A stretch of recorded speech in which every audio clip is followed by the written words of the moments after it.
everyone, welcome back to another one of our midweek conversations. We're so excited for you to be joining us, whether you're watching on our church app, on Church Center, or our YouTube channel. Thank you so much for joining us. And we do these midweek conversations because we just really believe that life change happens, yes, on a Sunday in the sermon, but it also happens when we take what we hear on a Sunday and put it into our conversations around the dinner table, on the drive home, with our friends and families. We really believe that God does a big work in our lives when we start actually having conversation about God's Word and what we're hearing on a Sunday. So that's what we're going to do today. My name is Joe Eric, one of the staff pastors here at LTL.Church, and I have with me Pastor Lisa. It is an honor to always be with you, to talk with you, to learn with you. And that's really kind of the goal today, because really as a church, we're in a season talking about decisions, the power of decisions, the quality of our decisions, and really the impact all of the decisions that we make, both little and really to the big ones, to what we're wearing, to who we're going to marry, to the family that we're raising. All of those decisions matter because, as we say, and as we've been saying on a Sunday, is that the quality of our decisions determine the quality of our life. And so I'm excited to be here with you and talk with you just about your life, ask you questions. I know a lot of people that are watching today may not know you, maybe some do, and you're going to learn a few things in just hearing your story, what God has done in your life through the decisions that you made, to the woman that you've become and that God is molding you to continue to be. And so really to open up today, I just, knowing how long you've been here at the church, mentoring so many people, having walked and done life and have traveled and everything that you've done, I want to ask the question to start us off today is, what has gotten you to the place that you are at today? We say here, what we said is that, that our directions are driving, our decisions are driving us in a direction. And so really the question we have to ask ourselves is, do we like the direction that our decisions are taking us in? And so really with that in mind, what has gotten you to the place that we're at this age, at this moment in time? What has gotten you to be who you are and where you're at today? In reference to decisions, that's such a good question. For me, I think it was the the decision to stay. And I say the decision to stay not because there was a deciding factor, a moment where I was leaving the church. I mean, decision to stay in God's will, a decision to stay continuing in the ministry that I was called to do. Deciding to stay even when I'm not hearing from Him. Wow. Deciding to stay when there maybe was another offer, just anything that is going to come in, deciding to stay when things around you maybe are falling apart and you don't shift with the ground. You know what I mean? Because God's Word is just so firm, and just deciding to stay with God. And a lot of times it was stumbling in to His purpose and His plan, or maybe He was dragging me through it, but even staying in that, staying connected to Him. And so that's a tough one. Yeah. I think staying power is crucial, and I think we're lacking a lot sometimes in that, because when something changes or we're not hearing from Him, we're thinking that He's changed His mind about something, and instead of just staying and pushing through the challenge, and by challenge I mean the challenge with ourselves, is that's where it's at. It's facing yourself, and I awesome. think staying, And to know you a little bit, I know that you love to travel, you love to get out, you love to see, you love to experience, and so I think it's, it bears witness, and it's a testimony to, to know that God's hand is on your life, knowing the type of person that you are, and not that you're I just want to leave and get out, but you just see the fruit in the fact that you've been obedient to God, knowing when maybe at times you would, I'd love to experience and see, and I think God has shown Himself in allowing you to do that in the middle of staying. The things that you've seen, the things that you've done, have all been fruit of the fact of you staying. So I think that's so powerful to see and to know. And I think it's crucial for young people, but I think also, especially a lot of people, all of us really coming out of COVID, we felt like we were staying, when really I don't know if we were. So coming out of COVID, we think we gotta go, and as a church, but I think individually for you too, I think you felt that too, that even coming out of COVID, starting church again, gathering again, we thought we were launching pad, starting, let's go, out the gate, a racehorse, but then God did it for a long time. It's what we did the whole, to know Him for 6 months of just, no, I want to stay a little bit longer and talk to you. So it's that pioneer in us, and I think we get distracted on what it is to be a pioneer. To pioneer something is to discover new territory and to plant there and to, and we can get it twisted in the physical, but I guarantee you, I could not have planned better experiences and travel appointments and atmospheres better than what God had already planned for me. Wow. And so staying was literally one of the greatest, one of the greatest things I would tell anybody. Yeah.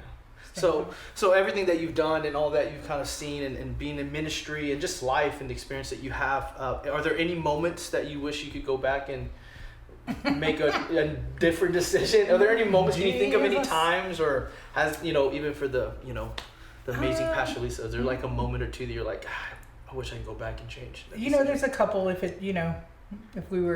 a couple that I look at or have thought about before. One is that God moved incredibly strong on my life 2-3 years before I actually got saved. Mm-hmm. And I made a decision not to follow him. And his hand was just, he was just in it and through it.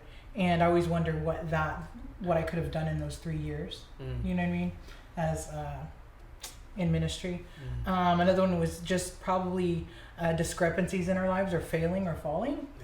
And I'm so cerebral sometimes that I think I just beat myself up for so long over different mistakes and not valuing what God did in it.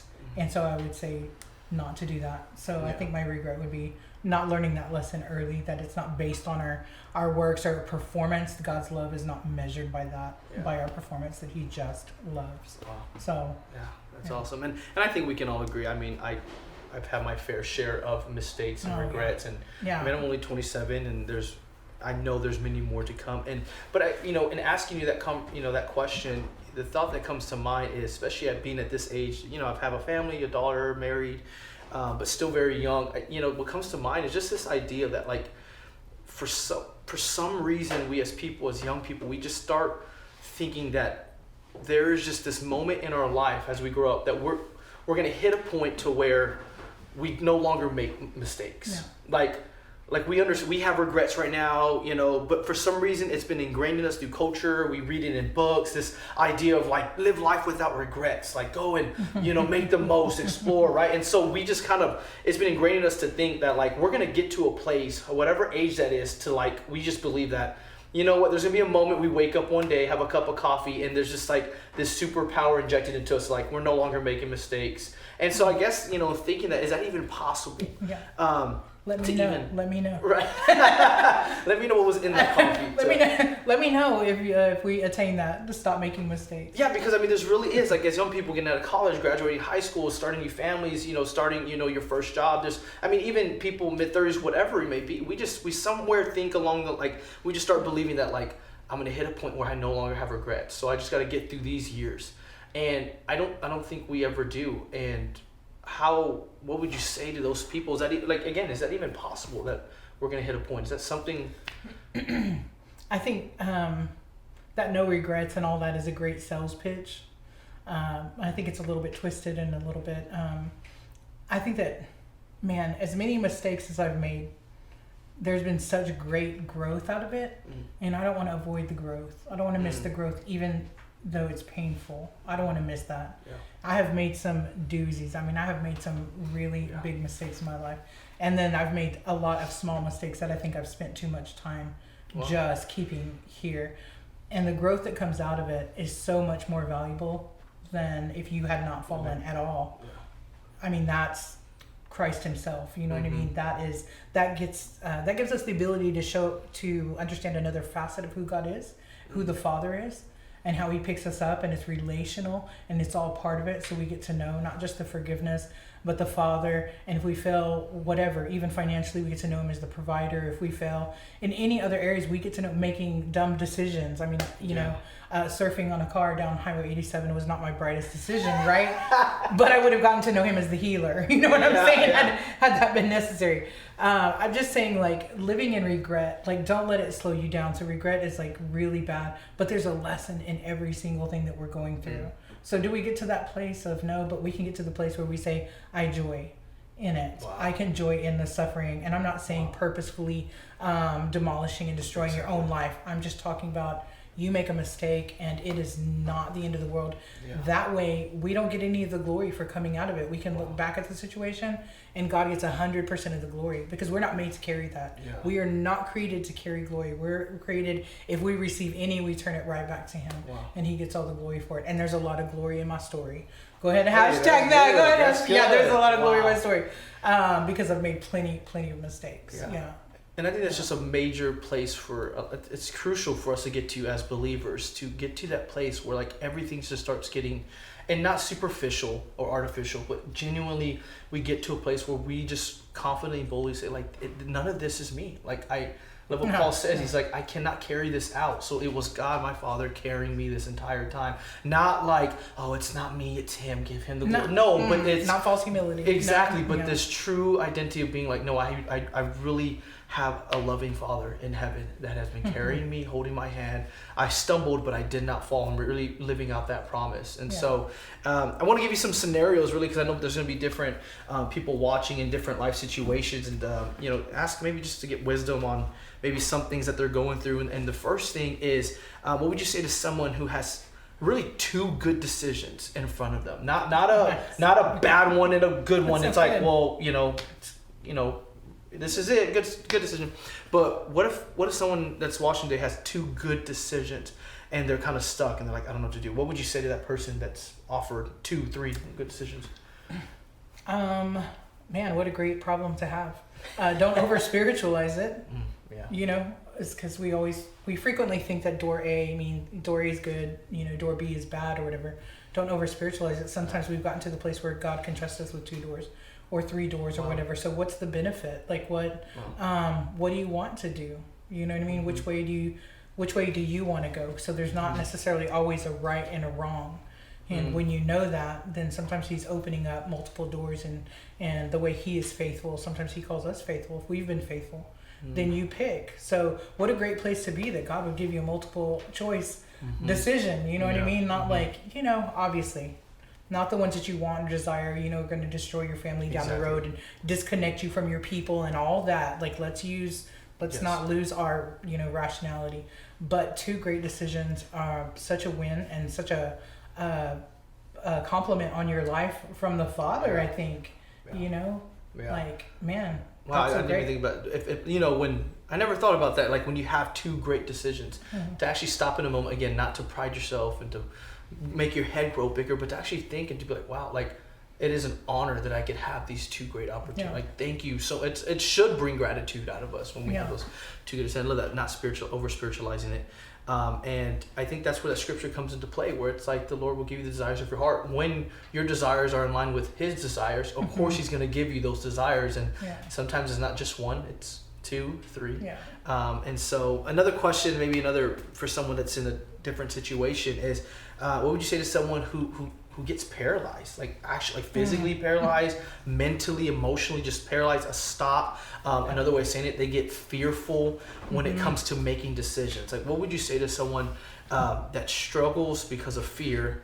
And maybe a sign of that is maybe we call it procrastination, but really it's just we're trying to delay the fear. It's almost like, I want to wait this thing out. Maybe someone's going to make this decision easier, for me. So what do you say to someone who gets paralyzed? Yeah, well, now you're getting into my Kool-Aid. There's just so much that we have going on, and let's just address this, like even with mental health issues and stuff, and any kind of trauma will invoke that kind of response sometimes where you delay. And so there was a lot of decisions that I delayed in my life that I paralyzed on, because it's so overwhelming when you don't know how to do something, or you've got a big project on your plate, and instead of attacking it, what we do is we want to mull it over and plan it out and try to get the big picture. And frequently we don't ever get the big picture. So what I would say to somebody is take that first step. Don't look at the whole ocean, just take the next wave, whatever it is, whether it's buying a house, whether it's paying a bill, whatever that thing is, just step out in what you know to do, whether it's a big project and somebody's like, man, I just know you can do this, and they're handing you something and you feel the weight suddenly and the responsibility. Don't procrastinate. And what are some things that you can do to wrap your mind around it? So very practically, I'm like, make lists. I'm like, get it pen to paper, like draw it out, things like that. But don't wait for the big picture, because that is literally the definition of Christianity, is that we take the first step, we step out, and God makes it happen. It is not on us. It's not just our responsibility, but our dependency on the Holy Spirit to fulfill that thing. How exciting. And we don't get any of the glory. Again, we won't get any glory when we finish it, when we accomplish it, you know? Wow. Yeah. And I think for many of us, we're waiting for, I was just listening to a podcast, but when it comes to decisions, we're waiting for a Red Sea splitting moment where God is going to just make it obvious. When I think a lot of the times when we're paralyzed in decision making, it looks more like the Jordan River. When they had to first get into the water, the Israelites didn't have to step foot in water for it to split. God already did it, and we're waiting for that. And so we get discouraged when God doesn't split our seas to like, oh, I know what to do now. When a lot of the time, as we mature and grow, we had a lot of decisions where He's like, get in the water this time, ankle deep, knee deep, that's good. And then I'll calm the water, and that's where thing gets a little, but God was still faithful. And the first time God was delivering them, the second time He was bringing them into inheritance. So I think a lot of the times when God's asking us to take that step of faith, it's maybe not so much being delivered, it's now a promised land we're walking into, and that's why all the more faith we need. And that's terrifying. I mean, nobody was playing great. A tambourine on this side, right? Yes. Miriam didn't play the tambourine until they got to the other side, because it's terrifying, the walls of water around you, and there's a guided way, and even though God is in it, man, that's still like can be tough. And so you're just, what is that old Christmas cartoon? Just put one foot in front of the other. With the abominable. That's my favorite. Yes, I love that guy. I'll tell you that. The little clay thing. That little song got me through some situations, y'all, because man, I'm just trying to move forward in even the scariest things, because we're not perfect. But count it all joy. Count it all joy. Count it all joy that God would want to reveal Himself to you in a new way. And so, I know we're running out of time, but before I kind of close out, and we're finished, I want to do something really quick. This is off the cuff. You didn't know we're doing this. I want to do a little segment real quick called "Own It or Loan It." I'm gonna give you just one word. I'm gonna give you one thing. And you're either gonna own it, like, hey, I like that, I'm gonna I enjoy that, I do that, or loan it, meaning like, nah, I'm gonna pass, like that's not me, that's okay. I'm just gonna give you one thing. I want to see own it or loan it. All right, you tell me. Oh my gosh. Flip flops, the ones that like have the thing in between your big toe. Own it or loan it? Probably loan it. You loan it, give it away. That's not for you. Yeah, probably not. I got you. We'll go with the Choco or something. Yeah, I got you. Birkenstocks, yeah. Okay, early mornings. Own it or loan it? I own it. Own it? I own it. Yeah, me too. Quietly. Quietly and slowly. I own it. Yeah. Okay. Iced coffee. Own it. Own it? Any coffee. I'm loaning that. That's not me. Yeah. Not first thing in the morning. No. No. Yeah. Okay. Last one is audiobooks. Own it or loan it? Oh. It's tough. That's a tough one. I'm more apt to loan it. Loan it. I'm loaning it because too. I like notes. Exactly. I like marking it up. I like that tangible feel. Awesome. Yeah. Well, thank you so much for your time. No Thank problem. you everyone for watching. We hope you enjoyed this content. If you do, hey, subscribe, like, click the bell on our YouTube channel so you get notified anytime we put more content up on our YouTube channel, as well as download our church app so that way you can be just in tune of what the church is doing. But we love you guys. Again, thank you so much, Pastor Lisa, for this time. Continue these conversations with your friends and family members. We love you. We hope to see you on a Sunday here at LTL.Church. If not, we'll see you back here for another midweek conversation.